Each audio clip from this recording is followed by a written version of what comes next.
Coach, congrats coach, this week coach, yung tatlong teams ngayon sa NBA and Premiership also secured their spots sa quarterfinals. So, una yung top 8. Now we expect for the case for the top 4 and twice the case.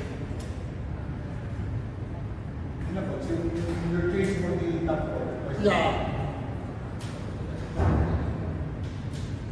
Ano yan eh? Yeah, hindi pa naman kami sure yata ng top 4. I don't know the magic number of the top 4.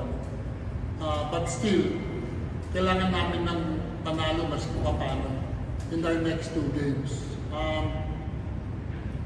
Sabi ko nga, pag nasa top 4 tayo, malakas ang kalaban sa baba kasi bakit yung mahina. Hindi ko sasang mahina kami, pero yung, di ba? Pero pag nasa baba kami, malakas din ang katapat namin. So mas kinaasahan nyo kami ilagay, malakas ang katapat. So, but we like to get to the top 4 para naman meron kami twice to bit advantage maski pa paano. So, yun yung ano namin, yung goal namin. What's your experience against Magnolia? Malaking test sa inyo, considering na sabi nyo nga lahat ng nangyayari sa inyo is golfers, pag-ibato sa inyo. So, deep test for Kaya nagpalakas yun kasi kami sunod ng kalaban. Kami talaga pinagandaan.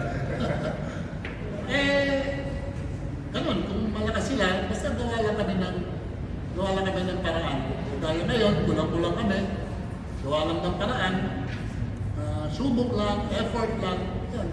Malakas ang Magnolia, alam naman natin yun. Laban lang. Yun lang yung ano namin, approaching the game.